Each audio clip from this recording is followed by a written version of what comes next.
Assalamu alaikum wa rahmatullah. Welcome here. This is your host, Muawiyah Taka. And today we are continuing on our series, our prophetic series, talking about Prophetic Chronicles, where we talk about the lives of prophets from Adam alayhi salam to Muhammad sallallahu alayhi wasallam. So we've covered a great number of prophets so far. We covered from, like I said, Adam, Idris, Sheeth, and so on and so forth. And we covered a few other prophets, but primarily for the last couple of series, we've been focusing on the family of Ibrahim alayhi salam.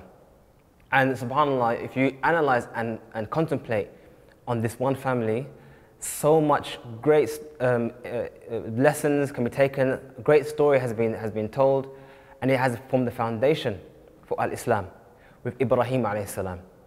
We discussed Ibrahim, his journey with people and his da'wah, his strong nature, and establishing the evidence upon the people.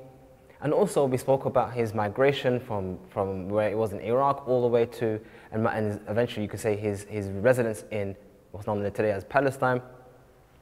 And also we spoke about his descendants, his children. This talking about primarily, we spoke about Ismail and we spoke about Ishaq. And I think most of us know about Ibrahim and Ishaq, obviously, and we think that those are the only children Ibrahim had. But there were other children that Ibrahim had, not just Ismail and Ishaq. So after Sarah passed away, he did get married twice before. One woman called Qantura or something like that, or Kantora, and another one. And with those, he had many children.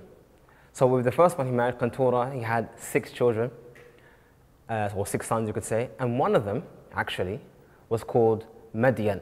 Maybe some of you might know where we're going with this. So one of the children was called Madian. And obviously, at some point, as children have children and so on and so forth, eventually they become tribes and nations.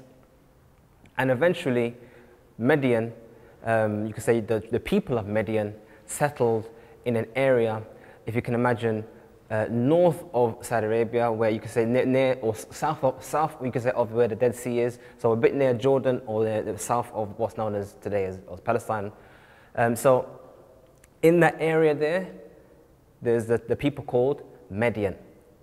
And there we have, the Prophet sent to them, Prophet Shoaib. So Shoaib was sent to the people of Madian. And obviously, as you can imagine, as we've seen so far actually, all the prophets, when they are sent to their people, they come with a single message. Worship Allah, you have no God besides Allah. That was the message of Shoaib given to the people of Midian. But Midian, the people of Midian, or also known as Ashabul Aika, the people of Aika's type of tree, people of the tree. And it was said that one reason why they were described as the people of the tree was because they also used, one of the things they used to worship was trees, or a type of tree. So subhanAllah, we're actually now seeing a diversification almost of idol worship, where it kind of began initially with stones and images. Ibrahim actually indicated to stars, moon, the sun, so celestial worship. But now we started to see nature worship, the worship of nature, of trees and so on and so forth. So we've seen how Iblis is taking so many different angles and avenues to get mankind to be misguided. And this is a tactic and a methodology of Iblis to misguide mankind and cause them to go astray.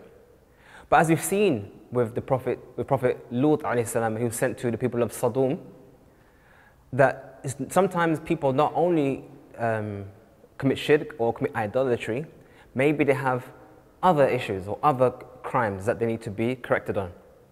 As we mentioned before, the people of Lut, their crime, one of their crimes was sodomy, as was called by that.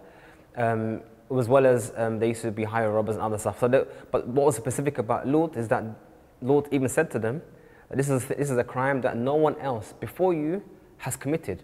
So it was a crime that was you could say a bid'ah, it was an innovation in criminality when it comes to Lut.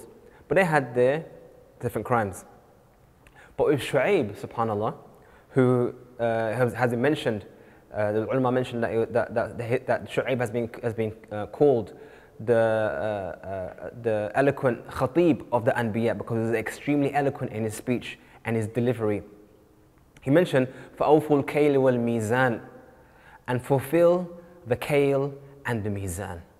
What is kale and what is mizan? So kale is a means of measuring something through volume.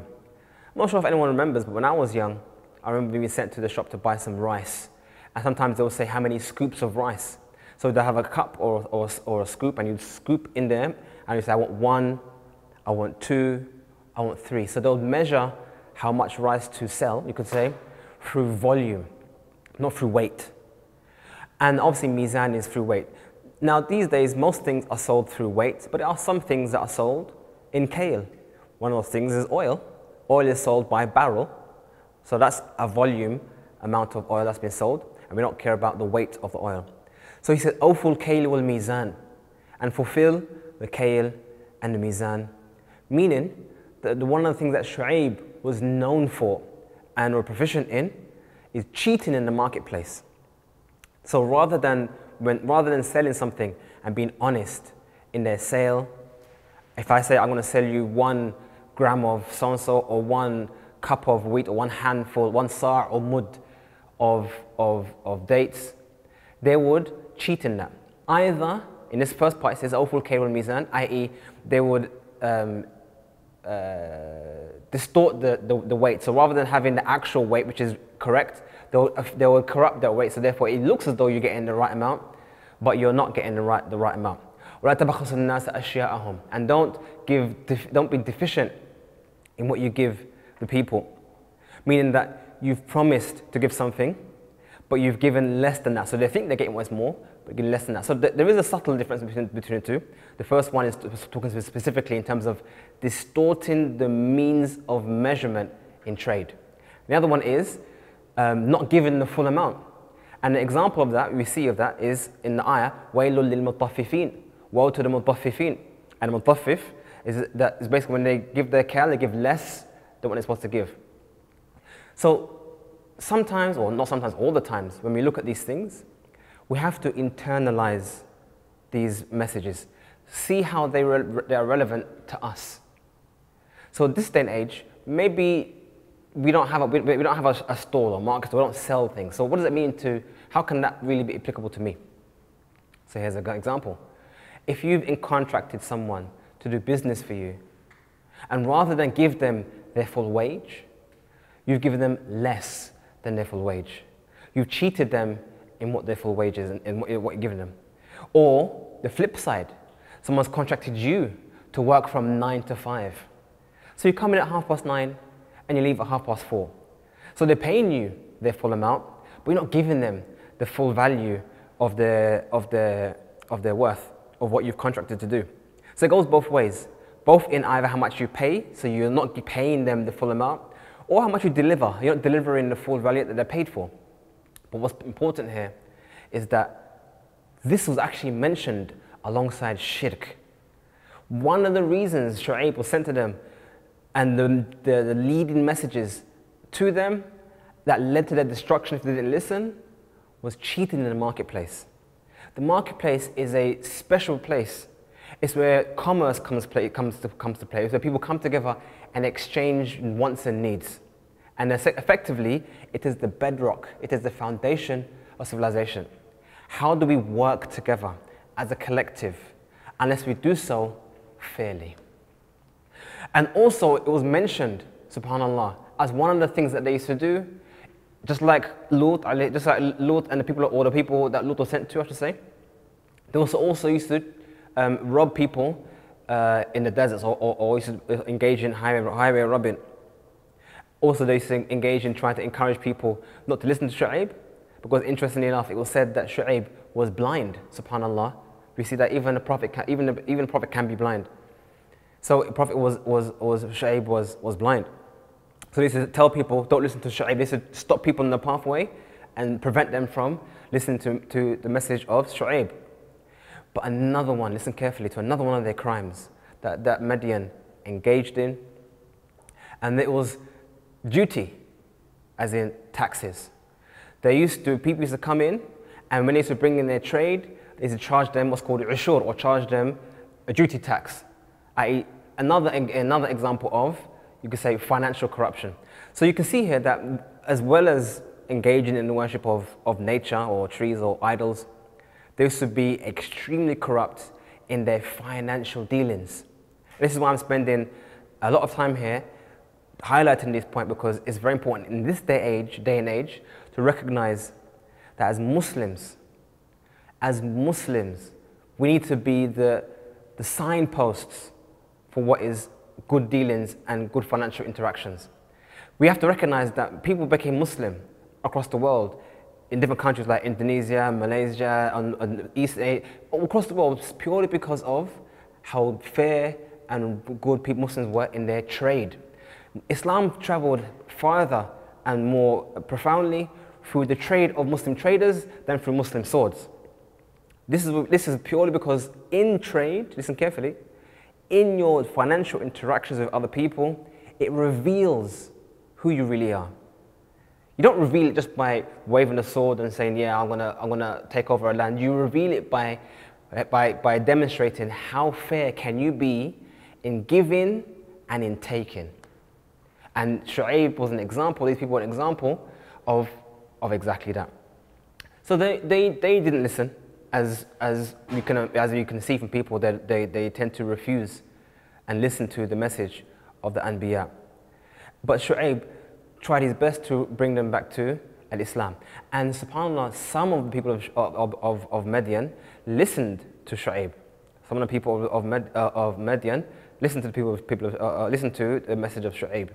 Hence why Shoaib even said, are you telling us to return back to the religion of your forefathers?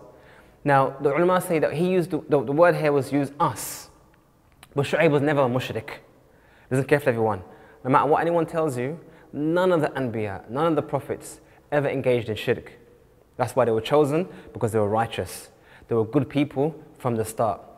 But why did he use the word us? It was because he was speaking as a collective. There were those from the people of Shoaib, or people of Madian, who had listened to the message and had joined the ranks of listening, or the ranks of the believers. Joined the ranks of the believers.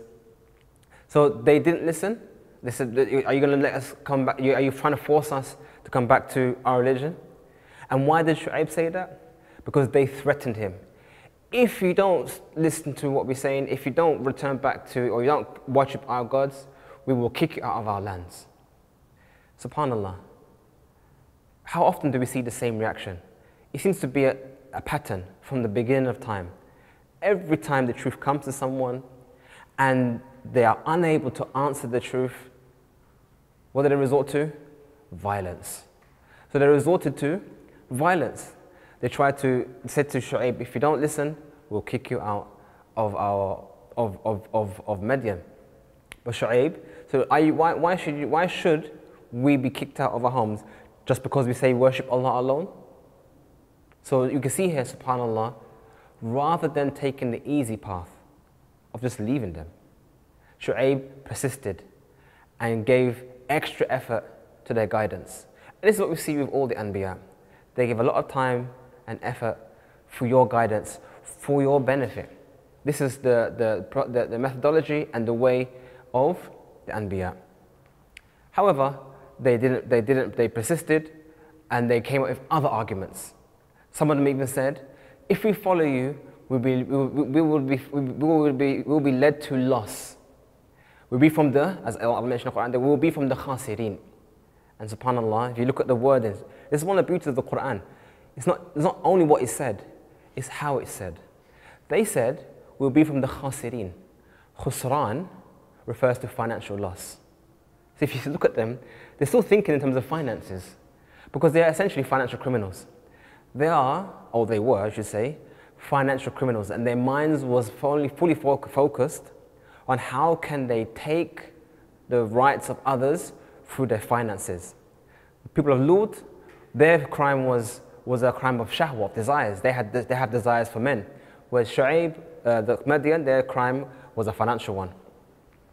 And interestingly enough, Shoaib said or mentioned to them that Lut has, the people of Sodom had just been destroyed, indicating that this town of Sodom, they were known to have been destroyed, as in the destruction of them was known to the people of Shoaib, and it was quite soon. It wasn't too far away.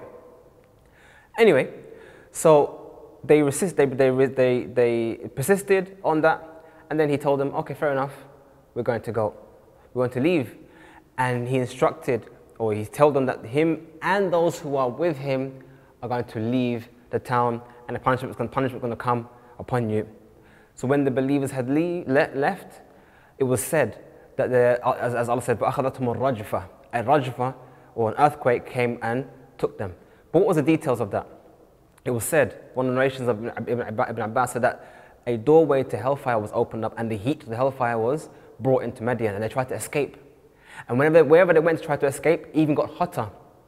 So they left and ran out to the desert to try and escape the heat that was coming. I'm not sure if they even knew what the heat was coming from, but tried to escape.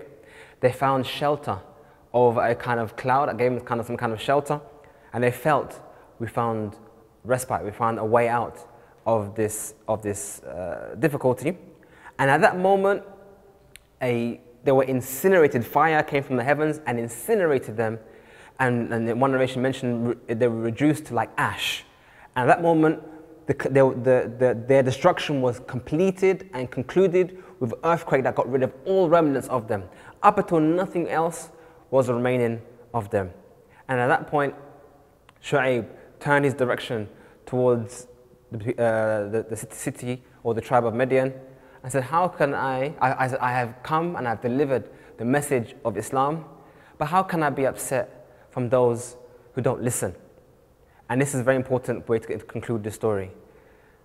If a person, as in Allah gives everyone an opportunity to listen to the message of Islam, to the truth, and if you don't listen, it's because of what no one should be upset or have any regret or sadness of the actions you have chosen. You are punished for what you chose, and everyone gets what they deserve. Nobody on planet Earth will be oppressed, because Allah doesn't oppress any one of His creatures. Assalamu alaikum wa rahmatullahi wa barakatuhu.